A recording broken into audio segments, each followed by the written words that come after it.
ಲೋಕಸಭಾ ಚುನಾವಣೆಗೆ ಇನ್ನೇನು ಕೆಲ ಗಂಟೆಗಳಷ್ಟೇ ಬಾಕಿ ಉಳಿದಿದೆ. ಯುವಕರು ಹಾಗೆಯೇ ಯುವ ಜನತೆಯಲ್ಲಿ ಮತದಾನ ಪ್ರಮಾಣವನ್ನು ಹೆಚ್ಚಿಸಲು ಖ್ಯಾತ ವಾಗ್ಮಿ ಹಾಗೆಯೇ ಕನ್ನಡದ ಪೂಜಾರಿ ಹಿರೇಮಂಗ್ಳೂರು ಕಣ್ಣನವರು ಏನು ಸಂದೇಶ ಕೊಡ್ತಾರೆ ಅನ್ನೋದನ್ನು ಕೂಡ ಈಗ ಅವರು ನಮ್ಮ ಜೊತೆಗಿದ್ದಾರೆ, ಅವರಿಂದನೇ ಕೇಳ್ತಿಳ್ಳೋಣ. ಸರ್, ಯುವ ಜನತೆಗೆ ಹಾಗೆಯೇ ಮತದಾರರಿಗೆ ಯಾವ ರೀತಿ ಸಂದೇಶ ಕೊಡ್ತೀರಾ ಮತದಾನದ ಪ್ರಮಾಣವನ್ನು ಹೆಚ್ಚಿಸಲಿಕ್ಕೆ? ನಮಸ್ಕಾರ ಕನ್ನಡಿಗರೇ, ನಮಸ್ಕಾರ. ಪ್ರಜಾಪ್ರಭುತ್ವದ ಸಂರಕ್ಷಣೆ ಯಾರ ಕೈಲಿದೆ? ಪ್ರಜೆಗಳ ಕೈಲೇ ಇದೆ. ಅದರಲ್ಲಿಯೂ ಕೂಡ ಯಾವ ಕೈಯಲ್ಲಿದೆ? ಎತ್ತುವಂತಹ ತೋರು ಬೆರಳಿನಲ್ಲಿ ಒತ್ತುವುದರಲ್ಲಿದೆ. ನಾವೆಲ್ಲ ಅರ್ಥ ಮಾಡಿಕೊಳ್ಳಬೇಕು. ಕೃಷ್ಣ ಕಿರುಬೆರಳನ್ನೆತ್ತಿ ಗೋವರ್ಧನ ಗಿರಿಧಾರಿ ಅಂತ ಹೇಳಿ ಇಡೀ ಆ ಗಿರಿಯ ಜನರನ್ನೆಲ್ಲ ರಕ್ಷಿಸಿದ. ಅಂತಹ ಒಂದು ನಾಡಿನಲ್ಲಿ ನಾವೆಲ್ಲರೂ ಕೂಡ ಕೊರಳೆತ್ತಿ, ಕರುಳೆತ್ತಿ, ಬೆರಳು ಒತ್ತುವುದರ ಮೂಲಕ ಪ್ರಜಾಪ್ರಭುತ್ವದ ಈ ಸಂರಕ್ಷಣೆಯ ರೂವಾರಿ ಎನಿಸಿಕೊಳ್ಳಬೇಕು. ಪ್ರಜೆಗಳಿಗಾಗಿರ್ತಕ್ಕಂತಹ ಈ ಒಂದು ನಾಡಿನಲ್ಲಿ ಈ ನಾಡು ನುಡಿ ನಮಗೆಲ್ಲವನ್ನೂ ಕೊಟ್ಟಿದೆ.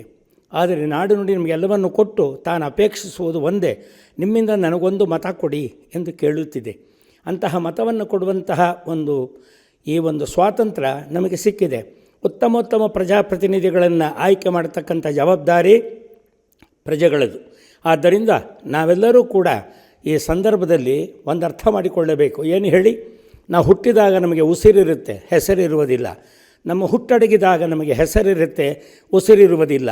ಆದರೆ ಪ್ರಜಾಪ್ರಭುತ್ವದ ಉಸಿರು ಸೂರ್ಯಚಂದ್ರ ಇರುವವರೆಗೂ ಇರುತ್ತೆ. ಅದಕ್ಕೆ ಬಹುಮುಖ್ಯವಾಗಿ ನಾವು ಕೊಡಬೇಕಾದದ್ದು ಸಮಾಧಾನದಲ್ಲಿ ಒಂದೇ ಒಂದು ದಾನ ಅಂತ ಹೇಳಿದರೆ ಬೆರಳೆತ್ತಿ ಬೆರಳೊತ್ತುವಂತಹ ಮತದಾನ. ನಾವೆಲ್ಲರೂ ಕೂಡ ಆ ಮತದಾನದಲ್ಲಿ ಸಕ್ರಿಯವಾಗಿ ಭಾಗವಹಿಸಿ ಅಕ್ಕಪಕ್ಕದವರಿಗೂ ಈ ಮತದಾನದ ಮಹತ್ವವನ್ನು ತಿಳಿಸಿ ಈ ಲೋಕಸಭೆಯ ಚುನಾವಣೆಯಲ್ಲಿ ಭಾರತದ ಈ ಒಂದು ಸಂಸ್ಕೃತಿಯನ್ನು ವರ್ಣಮಯವಾಗಿಸುವುದಕ್ಕೆ ಅದರಲ್ಲಿಯೂ ಕೂಡ ಕಿರಣವಾಗಿಸುವುದಕ್ಕೆ, ಸ್ಫುರಣವಾಗಿಸುವುದಕ್ಕೆ ನಾವೆಲ್ಲರೂ ಉತ್ಸಾಹತೆಯಿಂದ ಬೆಳಗ್ಗೆಯಿಂದ ಸಂಜೆವರೆಗೆ ನಡೆಯುವ ಮತದಾನದಲ್ಲಿ ಪವಿತ್ರ ಯಾತ್ರೆ ಅಂತ ಭಾವಿಸಿ ಇದು ಪವಿತ್ರವಾಗಿರ್ತಕ್ಕಂಥ ಕಾರ್ಯ ಅಂತ ಹೇಳಿ ಭಾರತಾಂಬೆಗೆ ನಾವು ಸಲ್ಲಿಸ್ತಕ್ಕಂತಹ ಒಂದು ಋಣ ಅನ್ನುವುದರ ಮೂಲಕ ಇದನ್ನು ಅರ್ಥ ಮಾಡಿಕೊಂಡು ನಾವೆಲ್ಲರೂ ಕೂಡ ಮತದಾನದಲ್ಲಿ ಭಾಗವಹಿಸಬೇಕು. ಮತದಾನವೂ ಕೂಡ ಅದು ಕಡ್ಡಾಯ. ಹಾಗಾಗಿ ನಮ್ಮ ಮನಸ್ಸನ್ನು ಕಡ್ಡಾಯ ಮಾಡಿ ಬನ್ನಿ, ನಾವೆಲ್ಲರೂ ಮತದಾನದಲ್ಲಿ ಭಾಗವಹಿಸೋಣ, ಪ್ರಜಾಪ್ರಭುತ್ವವನ್ನು ಉಳಿಸೋಣ, ಭಾರತದ ಕೀರ್ತಿಯನ್ನು ಎತ್ತಿ ಹಿಡಿಯೋಣ, ಲೋಕಸಭೆಗೆ ಉತ್ತಮೋತ್ತಮವಾಗಿರ್ತಕ್ಕಂಥ ನಾಯಕರನ್ನು ಆಯ್ಕೆ ಮಾಡೋಣ. ಏನಂತೀರಿ? ನಮಸ್ಕಾರ. ಇದಿಷ್ಟು ಹಿರೇಮಂಗ್ಳೂರು ಕಣ್ಣನವರ ಮಾತಾಗಿರುವಂಥದ್ದು. ಚಿಕ್ಕಮಗಳೂರಿನ ಕ್ಯಾಮ್ರಾಮ್ಯಾನ್ ಶ್ರೀಕಾಂತ್ ಜೊತೆಗೆ ಆಲ್ದೂರ್ ಕಿರಣ್, ಏಷ್ಯಾನೆಟ್ ಸುವರ್ಣ ನ್ಯೂಸ್.